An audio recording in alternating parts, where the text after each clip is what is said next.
Hi, everyone. My name is Dr. Christina Cardona, and I am the director of the Community Book Connection. For those of you that do not know what that is, it is a democratic organized committee, if you will, of faculty and staff at CCBC who select books that get voted on by faculty, staff, and students at CCBC. And the winner for this year is Wild Tongues Can't Be Tamed. And this book is um, short stories from Latinx authors. And so it's nonfiction and relates to a lot of things, including the different religions, cultures, ethnicities, races, and more within the Hispanic and Latinx community. We're not just one people, we are many different people in this group, which goes into the discussion of diversity that we're having today. I'm here to introduce Wendell Johnson, who is a highly esteemed education leader, renowned for his strategic impact in advancing educational opportunities for underrepresented and impoverished communities.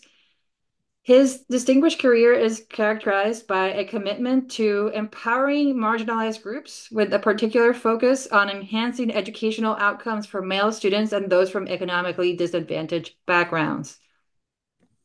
Currently, he serves as the Director of Educational Programming at the Washington, D.C. Department of Corrections and Director of Programming at Captivate Perspectives Corporation, where he oversees the development and implementation of innovative educational initiatives. His role his roles involve strategic fiscal management of multiple projects and execution of programs designed to support workforce reintegration and educational development, particularly for underserved populations. Prior to his most recent endeavors, Wendell was a proud member of the CCBC family, serving as the coordinator for the Mellon Scholars Program, where he was able to assist a myriad of supremely talented students matriculate through the honors program that is now the Honors College, and many went on to attend post-secondary institutions around the country. Wendell is most proud of the work that he was able to participate that eventually created a pipeline for African American males to participate in honors programming. His extensive experience includes transformative roles at Tallahassee Community College, where he led high impact projects aimed at improving student retention and success, particularly for those from low income backgrounds. Wendell's work has been instrumental in redesigning curricula and implementing programs that enhance educational access and success for economically disadvantaged students. Wendell holds a master's degree in American history from Florida State University and is pursuing a doctorate in community college leadership at Morgan State University. His research centers on the experiences of African American male students in honors programs, further emphasizing his commitment to address educational disparities. Through his extensive and impactful career, Wendell Johnson remains a leading advocate for educational equity, continually striving to create opportunities for marginalized and impoverished communities. Thank you, Wendell, and this is all yours. Thank you. Thank you. Man, it is CCBC family. Man. I miss you guys. The other work that I've had the opportunity and pleasure to do, it's fun and gratifying, but I do consider the work that I've done with with my CCBC family to be some of the most exciting stuff that I've done. So it's good to see you guys, and I think I saw some of you all in a not so happy, you guys in a very happy vein. Just thank you. Thank you for having me. Again, my name is Wendell Johnson and all that disadvantage and this, that, or the other. I like to work for people whose voices are not heard. I like causing good trouble, as folks have said, and I've really spent the lion's share of my professional time figuring out how to create good trouble and not get fired. So, so I have thoroughly enjoyed that work.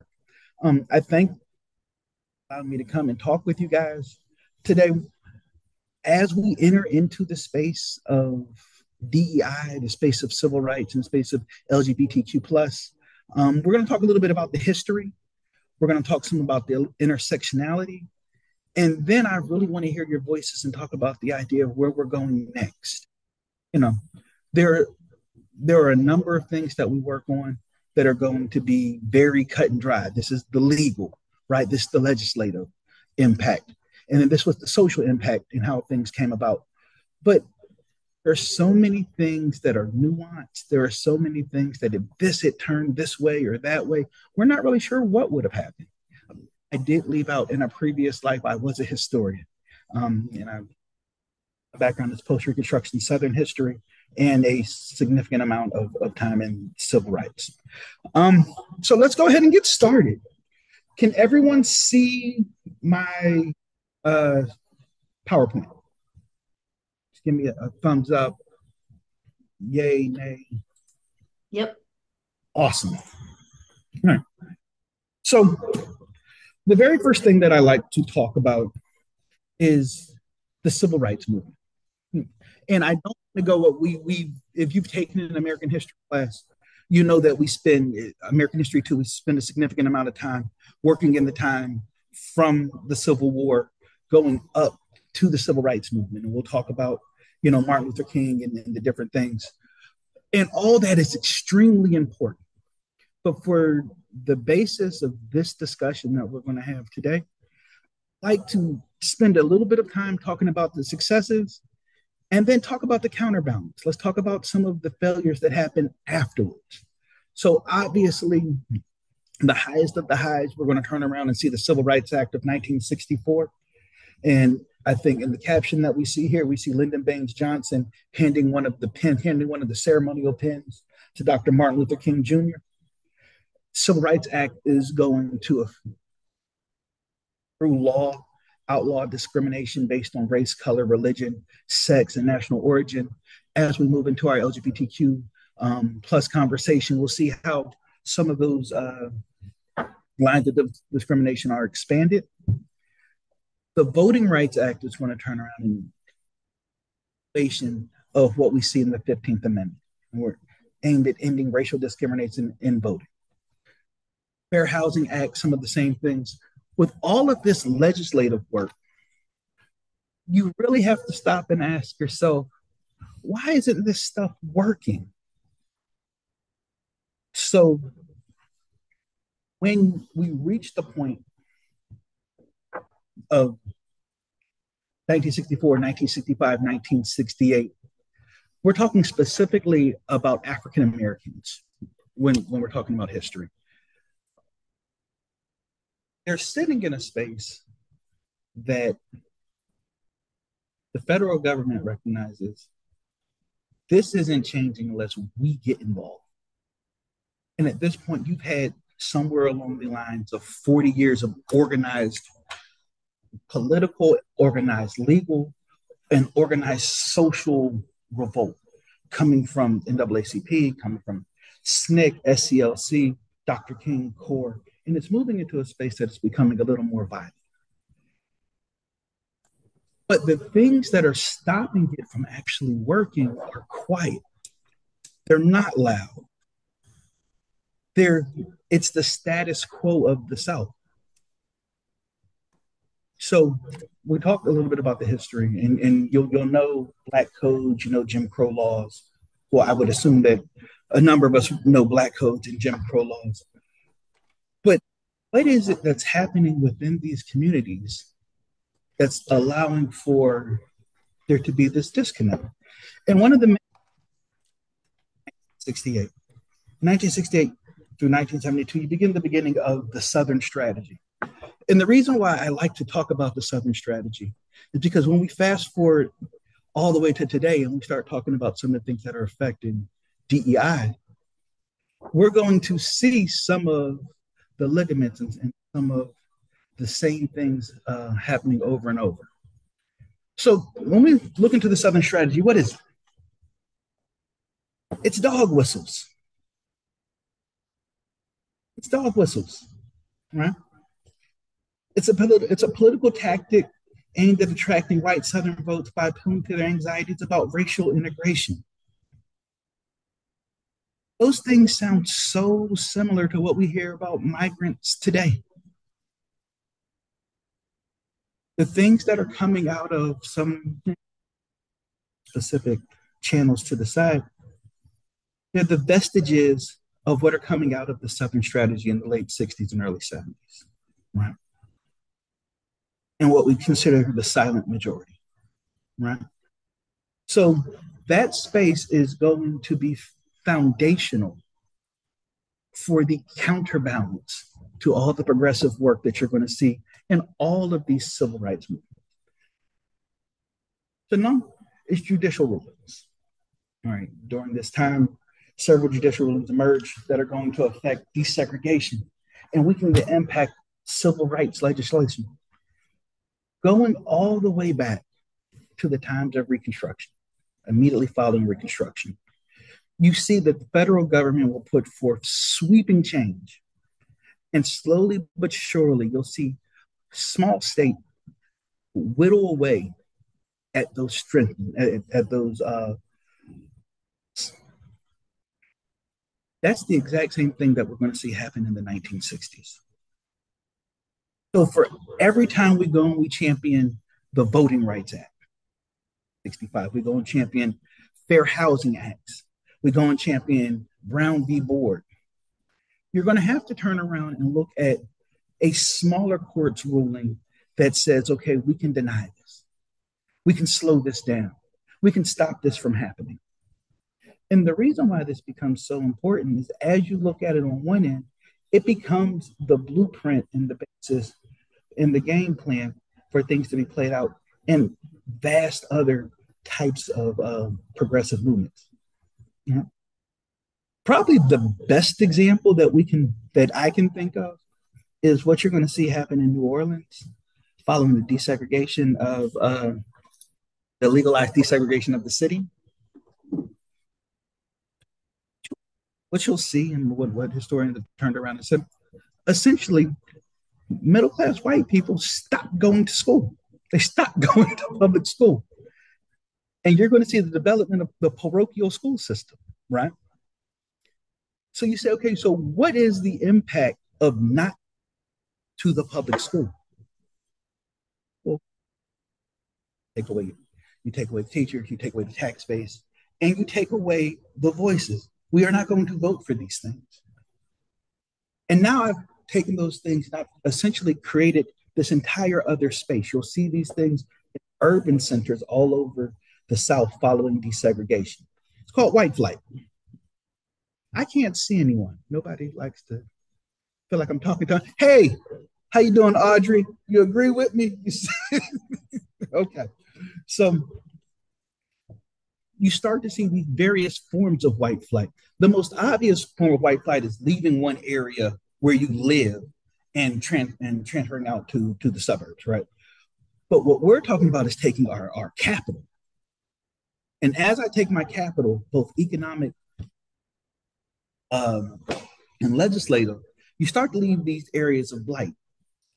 So I can leave a legislative act, I can leave a mandate by the Supreme Court intact and gut it, essentially make it gilded.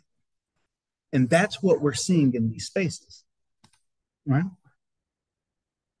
So the challenges that we end up seeing in things like education, underfunding. The very challenges that we're going to talk about in the 1960s and 1970s are the same ones that we see today. You guys are in Baltimore right now, right? Or Baltimore County. You can see very clearly the challenges affecting Baltimore City schools. Right? And one of the primary ones is the fact that over 90% of the schools are Title I. Title I funding means that they're underfunded by the tax base within that area and need subsidized funding from the federal government. That subsidized funding is almost never equal. Teachers not seem to find the best curriculum. You not seem to find, when you look at the way students are transitioned out, you do not find that students coming from Title I schools are being measured as successful at the same rate as students coming from other areas. Does that mean that anyone is any less intelligent than someone else? No. It's capable. No. But one of the things that we're finding, one of the things that we definitely found is that they have less access. And when things are less accessible, then you can pretty much, in a macro stance, determine how that area is going to play out. In a larger study, we can go and take a look at redlining and look at some of the vested interests. But for this case, I simply want to say that the underfunded schools is a direct way of showing how you gut legislation and gut legal practices. We're all good with that. Second, you get to reinforce disparities, right?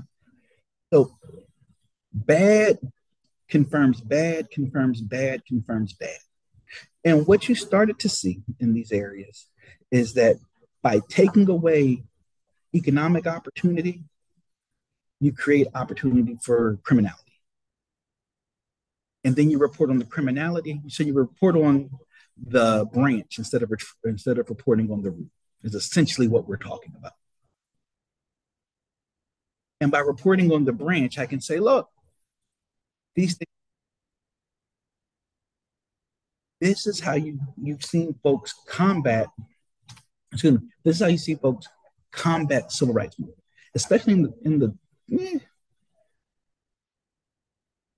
I probably do want to say this. You'll see it come to a full head when you see the criminalization of urban America in the early 90s. So you essentially create a situation and then you blame the situation for what's been created.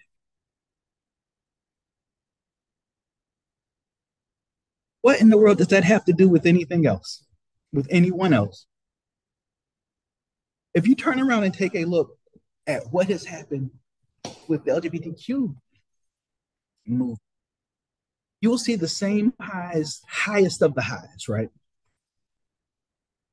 The fight to turn around and gain, ideas of equity, the fight to turn around and gain spaces of acceptance in this country have been hard fought and hard won.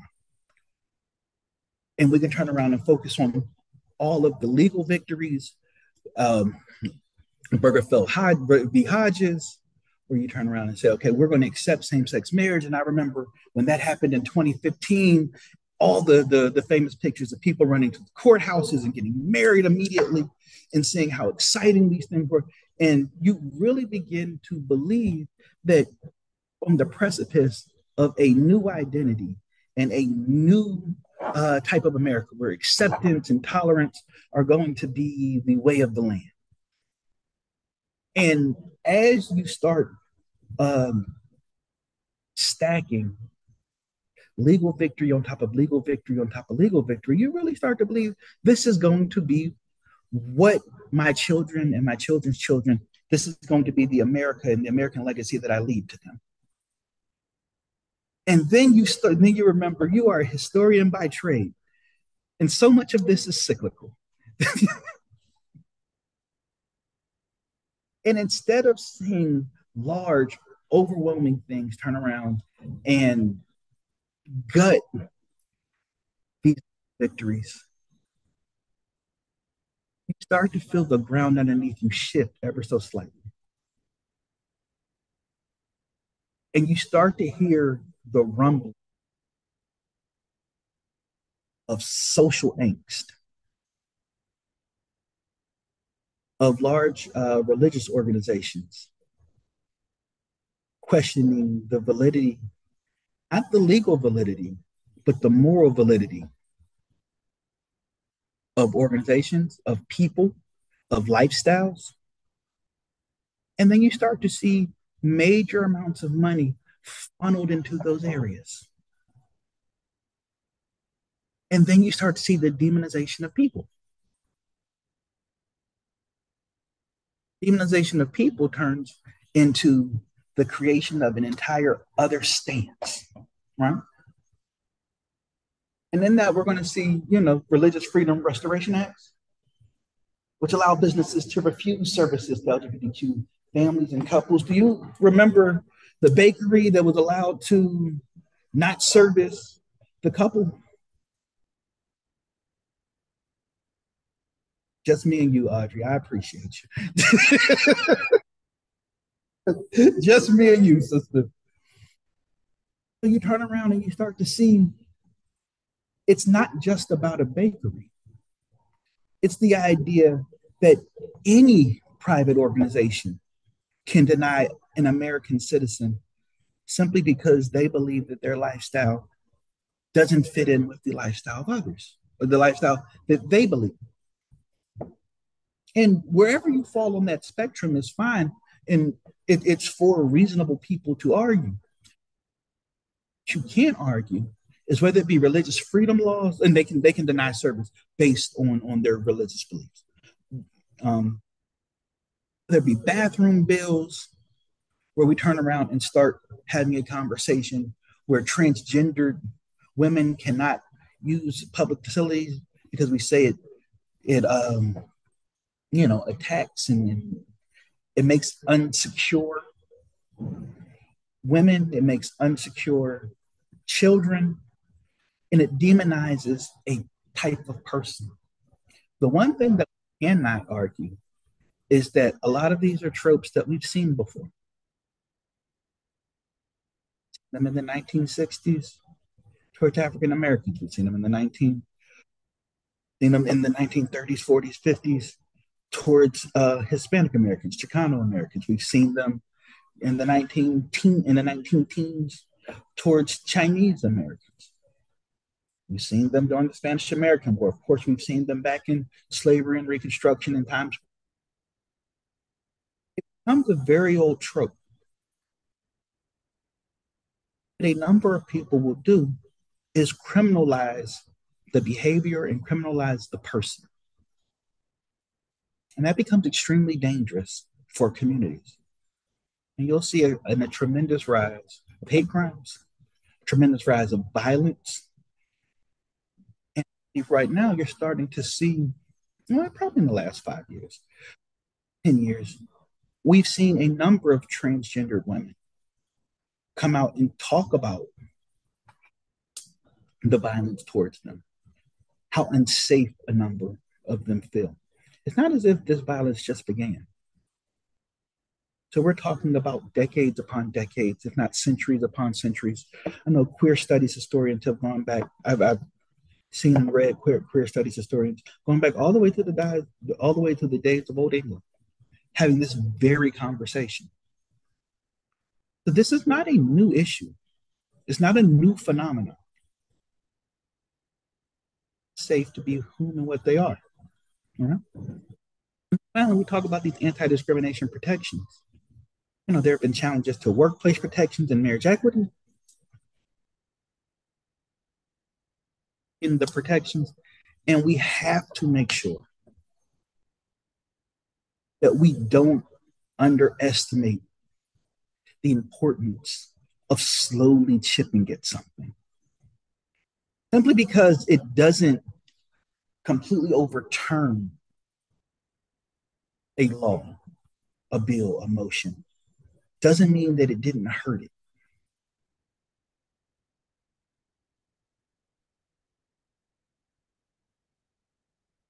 Is that people assume that decent of education just happened in around the Topeka, Kansas, 1954.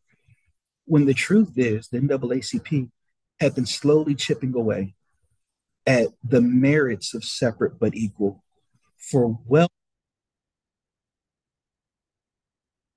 So what we're watching right now are people's civil rights slowly being chipped away.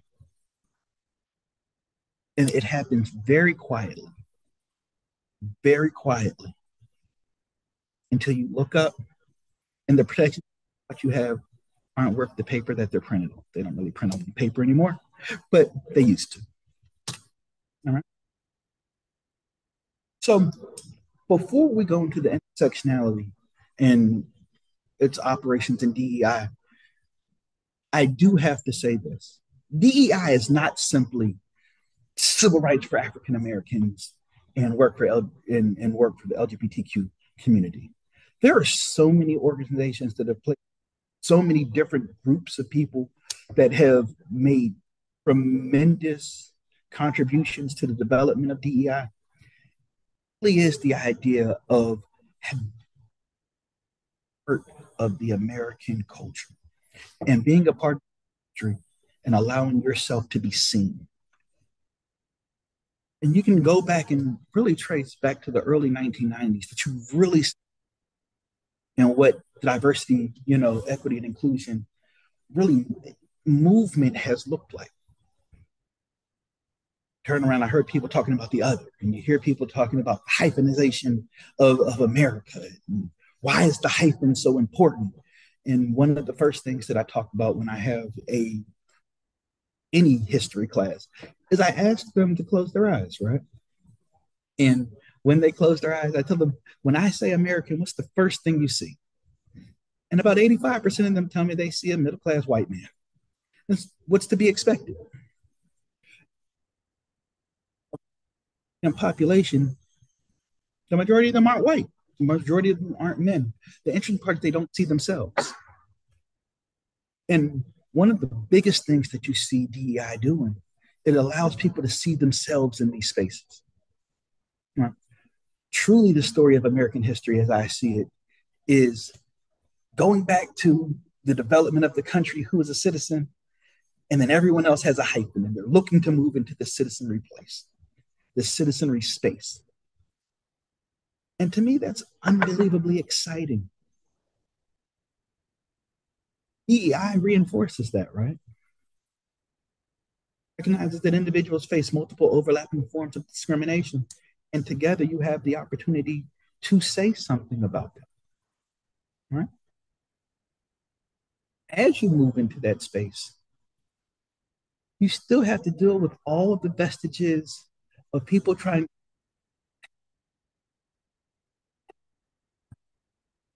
Everyone is a horrible person. It does mean that people tend to hold on to what. And as diversity in this country and diversity in spaces like higher ed continues to change, it's going to look different than the way that you see, whether it be higher ed, whether it be the business community, or whether.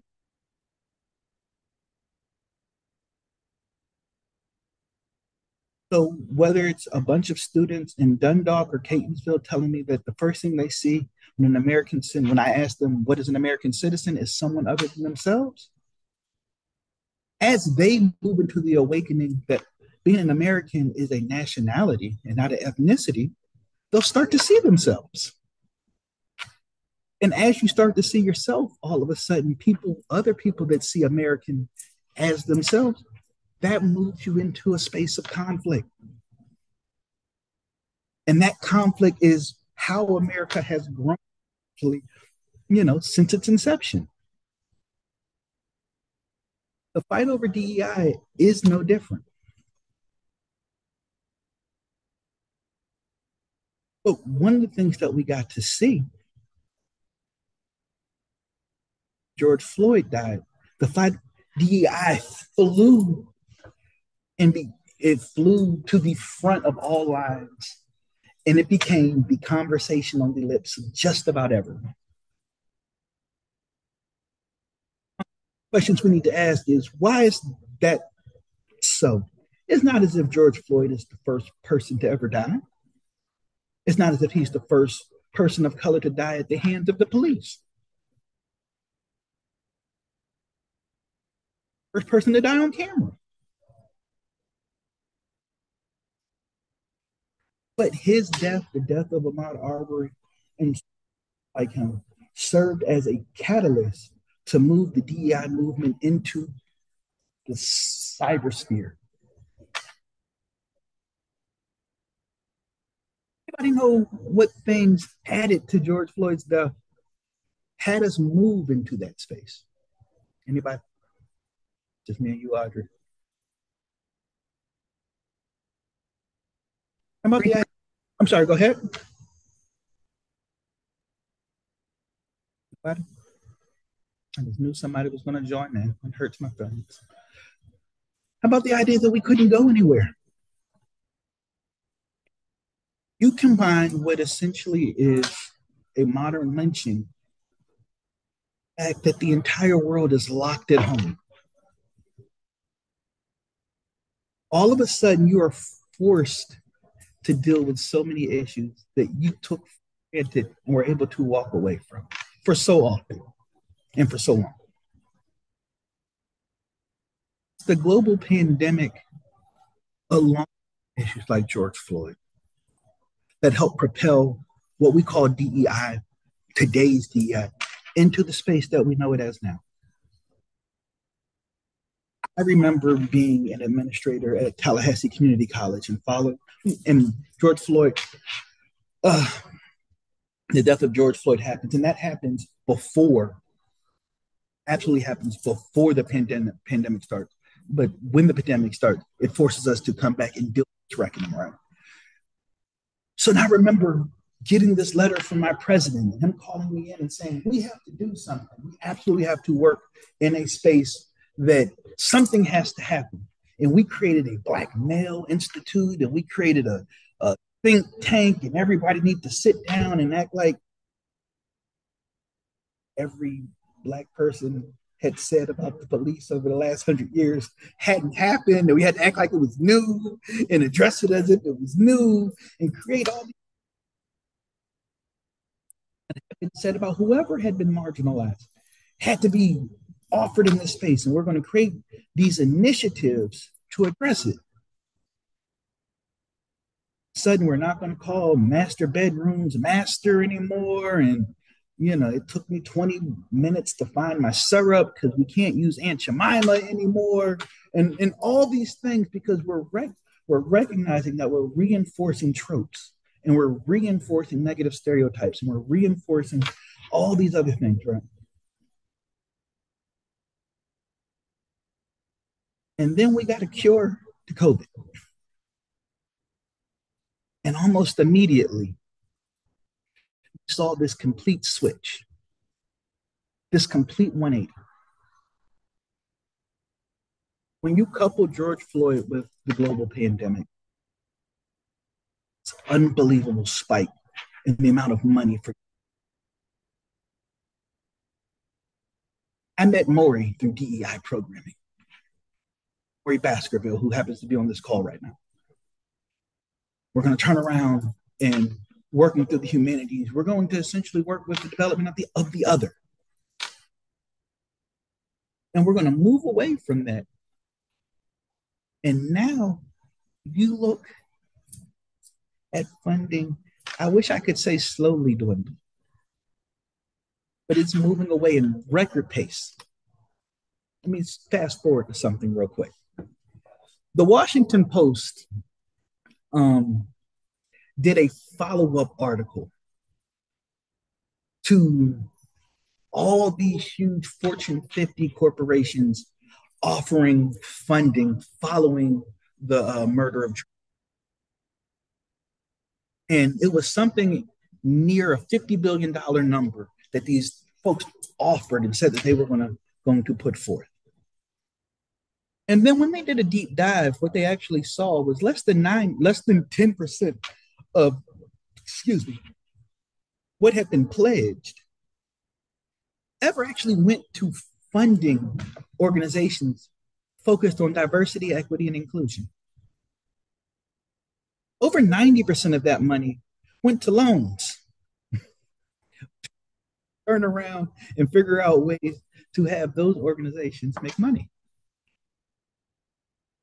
Less than $70 million, less than 1% of the money that had been pledged during this entire thing even went to dealing with issues of reckoning between marginalized communities and the police, which was at the heart of the killing of Mr. Floyd to begin with.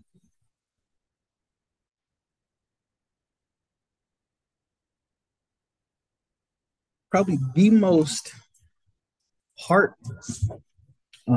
impacting thing that you'll run into is after we were allowed to go outside and play, how quickly you saw universities all around the country begin to start pulling their DEI funding.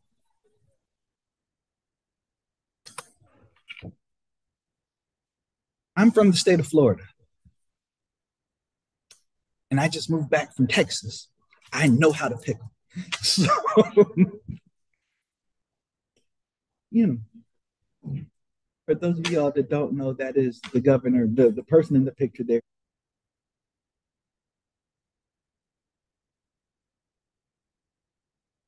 And he led the Florida Stop Woke Act. In Texas, you have Senate Bill 17. And what you'll see specifically when we're talking about higher education is turning the idea of DEI on its head and using the tropes that we used during the civil rights movement, the tropes that we used going against LGBTQ movement and progression to say that the progressions that we saw and the progress that we saw through the efforts of DEI programming are anti-community. Anti-community.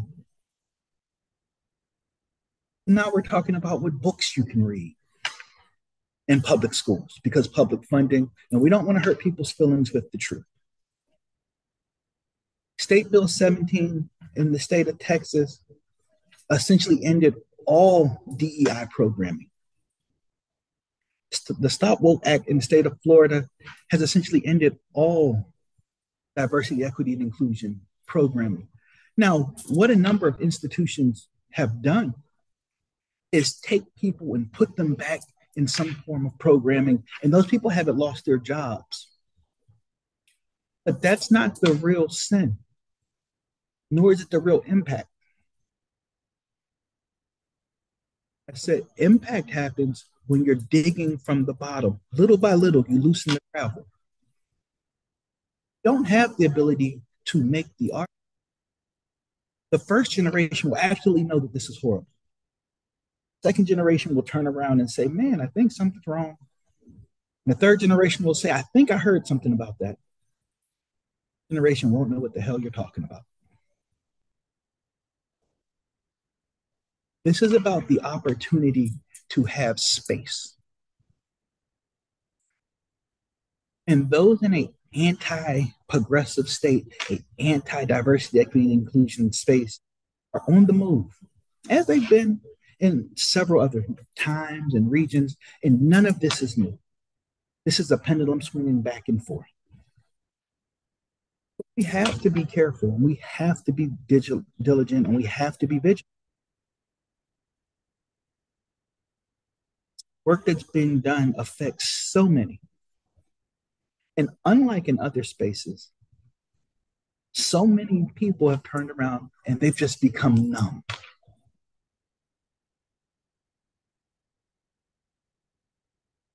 There are real lives being affected here.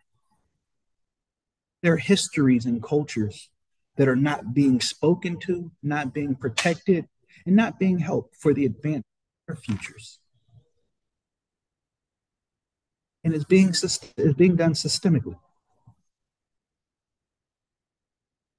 It's step by and methodically, step by step by step. Take a look at this map here. Since 2021, the states that are in light purple, I think that's lavender. I'm not really great with colors. I wear black and gray the majority of the time, but I'm trying to do better. So I said lavender, but I don't have a color wheel with me. And dark purple, I wanted to say eggplant, but I wasn't sure. Those states have at least put forth one piece of legislation that has looked to do something against the idea of DEI since 2021. State of Missouri has American Missouri has completely done away with its DEI program. Utah, done away with DEI programming. Oklahoma, done away with DEI programming. North Carolina, doing away with DEI programming. not only doing away with it, are saying that it's the enemy. I mean, essentially going all the way back to the dog whistles that we heard immediately following segregation. It almost feels like Birth of a Nation.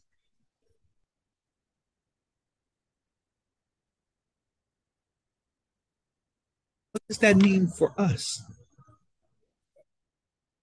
What does that mean for you? Oh, he's even older. He'll be fine.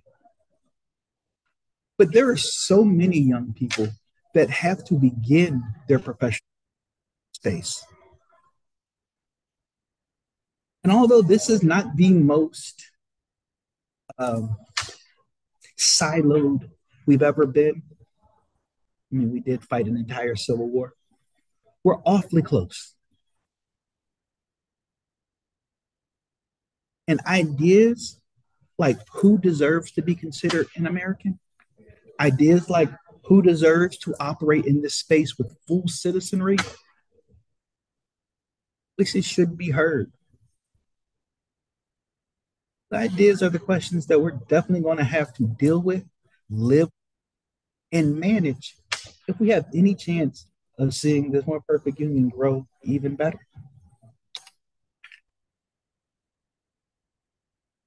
So I do think you can tell where my political leanings are.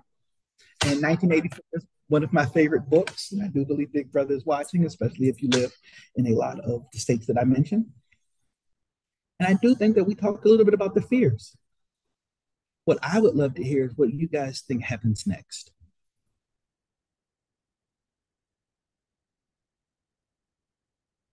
What you got? What you think? Talk to me.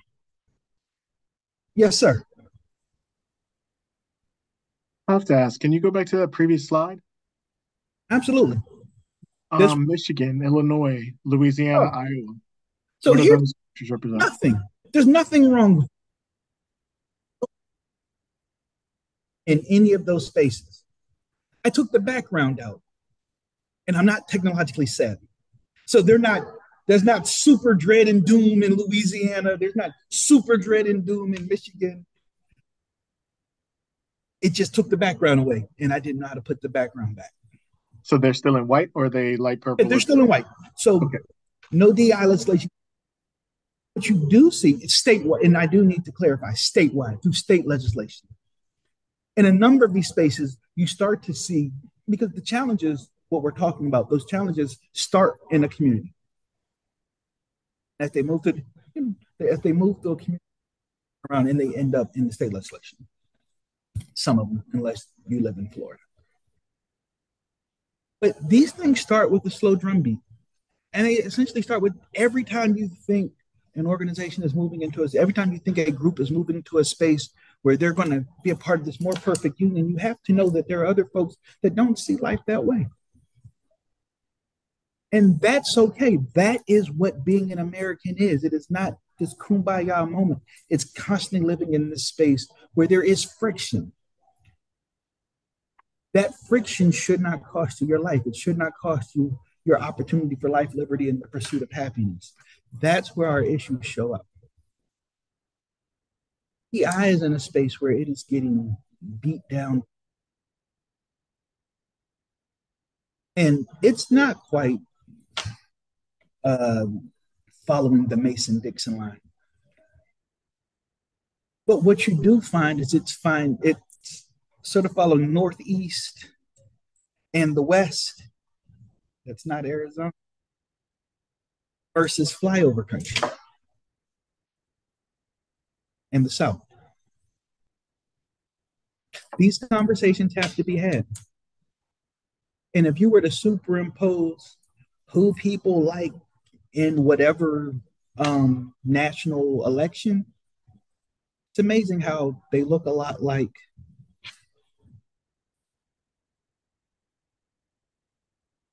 issues nationally. But we don't do much talking. We don't do much growing together. And failures of all these is that as we can celebrate multiple successes, those that opposed those movements only became more hardened. There is not much figuring out how do we find common ground.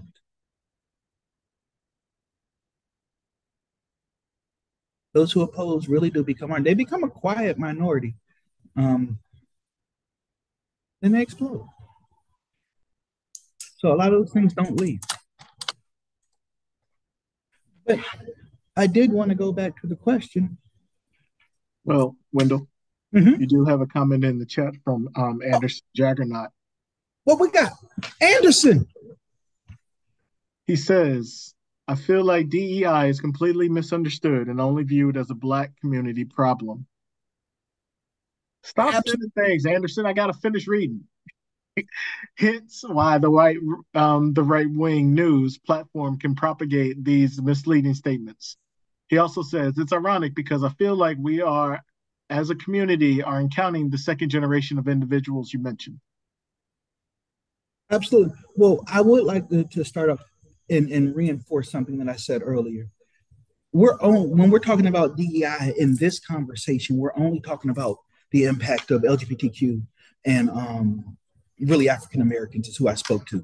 But that in no way encapsulates impact in the work that DEI does to make these all silent seen. Gender, whether that's sexual orientation, whether that's race, whether that's economic status, the work of those in those DEI spaces is designed for all who don't believe they have access to find access. I spoke specifically, and I'm trying to speak space of higher education, but that goes forth in all DEI throughout the. It's easy to Anderson's question though. You can fit on your bumper sticker. They're easy to, they're palatable and easy to digest. But very few things in this world, very few things in the development of this country have not been nuanced. Quick plug for Mellon scholars and the development of humanities. That's the importance of learning your humanities. It forces you to interact and engage with other cultures and nationalities and places and spaces. And you everything that you knew and you grew up with, those value. They're enhanced and it's even more rich when you get the opportunity to do those things with other people.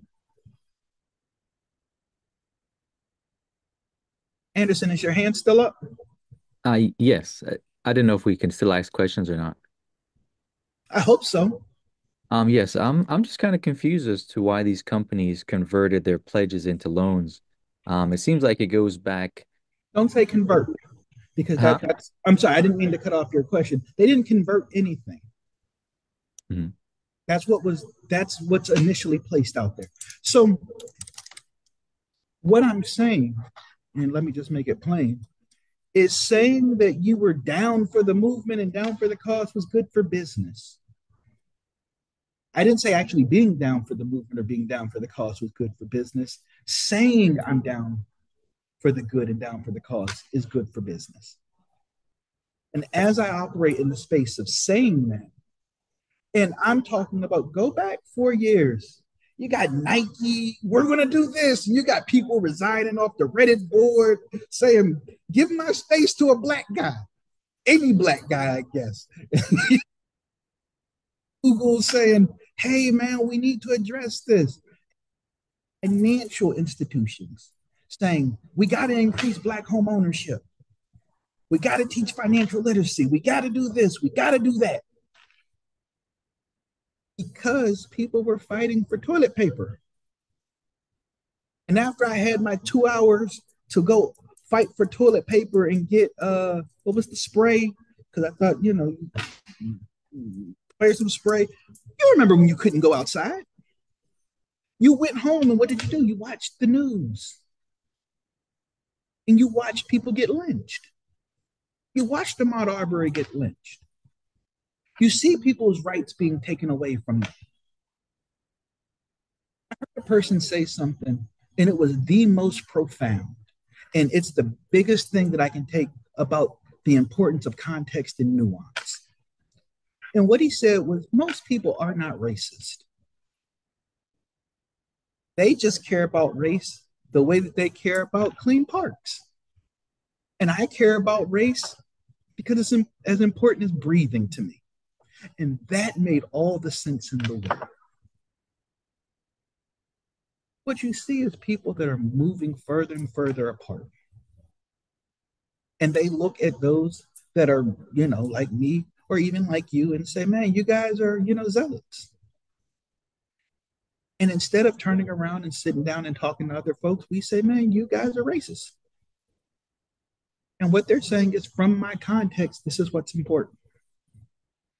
I sincerely believe that what DEI does is allows people to bring their context and bring their voice and bring their space into a place where everyone feels comfortable to begin sharing a little bit.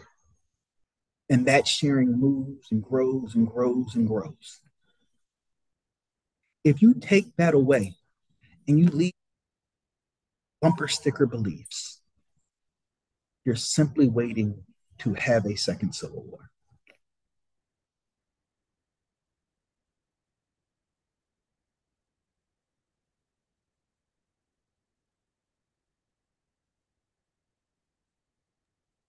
I'll answer the question, Professor Johnson. Yes, sir. The question is, what do you believe is next? What do I believe is next? No, that was the question you posed, right? Yeah. What do we believe is next? I believe things get worse before they get better. But let me answer the question. Oh, you didn't? I thought you were asking my question. Answer the question. I apologize, Mr. Bass. If you guys haven't realized, yes, he and I work well together. So I agree with you that things are going to get worse before they get better. I think we're heading for a race war no matter what, no matter who wins this election. It's something is going to happen because of one party. One half are going to be mad. You already see two. I'm not going to say supposed like everybody else says about different assassination attempts. I'm going to say there were assassination attempts. There's so much hate on both sides right now. Like you said, the divide has grown. And it's actually, I think it's very prevalent now in society that we see everything is going on. Is it okay if I stop? Can you guys see me? Could you see me? Yeah, we can see you. Okay, cool. So I know you like to interrupt me talking anyway. That's just how it is. But seriously, the good thing about it is that it used to be in everyone's home. Now it's actually out there. So at least we can work on a solution that everybody knows is a problem instead of people being able to say it isn't a problem where you can't say it's not a problem anymore. So it just depends on who wins. I don't think it really matters who wins. I think we're headed for it no matter what. So to answer the question that you had in the middle of your monologue, I don't think it's a race war. And it scares me when we start talking about the idea of race war. It's an ideology war. Sure. I honestly believe, and you have to have a true understanding. There's a reason why I said I ask people who they see as a citizen, and the majority of people say, white males. You have to understand that at the turn of the 20th century, 90% of this country was white. So in less than 120 years, 125 years, you're seeing people move into a space. And simply because you look at it from the perspective of this should be right, and this is equity. Other people look at it as you're taking my stuff. Now, we may say that's wrong, and I do believe it's wrong. I'm fine and I'm candid with that. It doesn't mean that their voice doesn't need to be heard. It doesn't mean that the idea of the American dream no longer belongs to them.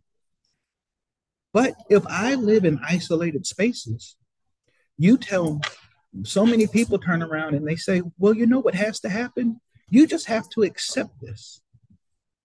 You just have to accept this. And nobody accepts anything. Nobody is trying to give up what they believe to be agency. Oh, old white men. Yeah, absolutely. Echo chambers. So I do think that we should probably peel back from the idea of thinking that, Nat Turner and Harriet Tubman are coming and, people are about to go to Kansas and start killing each other. That's probably not going to happen. But are there ideological zealots? Absolutely. The problem is when you sit down and have a conversation with a number of them, their ideology is do not talk to each other. The reason why I have a hard time of calling this, of saying that, and I said it and I probably should not have. We say this is a second civil war. Well, when we talked about the Civil War, it was literally brother, brother, because it was people that understood and shared a common fabric with each other. These see themselves as equals or brothers, cadres or compatriots. John Stewart said something that was really funny, but also very profound. He was on the shop, one of the early LeBron James things, and they asked him what it would take to solve the question that you asked. You know what he said? An alien invasion. And it was funny, and it's also true. You need back to recognize. Don't you hate it when people say we're more alike than apart? But that's what he's talking about. I have not given up on the idea of the American dream. I have not given up on my brothers and sisters on either side because I think that we're all guilty of living in echo chambers. And echo chambers essentially create power dynamics. My side is right, your side is wrong. Turns into I'm better than you. When you go back and look at, take the honors college. Kudos to the honors college at CCBC. When you take a look at the honors college, go look at the pictures in there. You got people from every walk of life. And when I say I'm not just talking about color, you're talking about social and economic standing.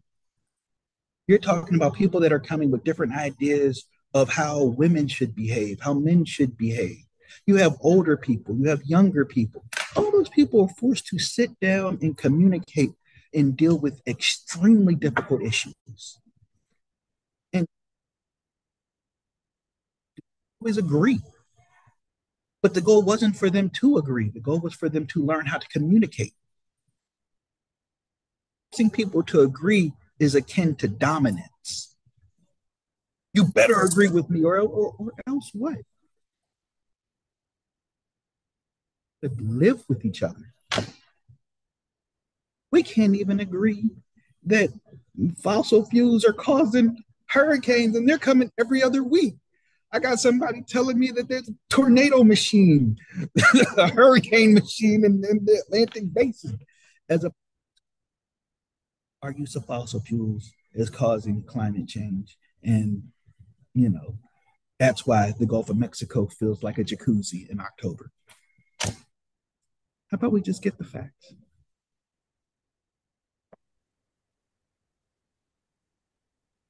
Thank you. Yeah, that was a very long answer. I'm sorry. No, it's okay. No, I appreciate your insights, and this is perfect for the topic of the book for the CBC this year. And some of the chapters, which, this book is a short stories book, so there's 15 different authors, 15 different stories, and some of them are more political and DEIB based, from the personal experiences of Latinx authors. And so this was directly linked to the book, and I really appreciate your time and your being here and giving everyone your point of view and your expertise on the matter. If anyone saw it back in a few chats ago, I put a link for a survey. I'm going to reattach that to a new comment. I asked that everyone please submit this. It doesn't matter if you're part of CCBC or not. Um, but students at CCBC who do enter the survey are entered to win a $25 gift card to a bookstore. There's also a link to a student showcase in case you have work related to this theme that you would like to share, and our CBC website as well. Yes, CCBC alumni are also welcome to submit and encouraged to submit the survey. We want to hear from you and your perspective on this topic today. I might have to edit the permissions from the looks of it. I'll stop recording now. Thank you, everyone.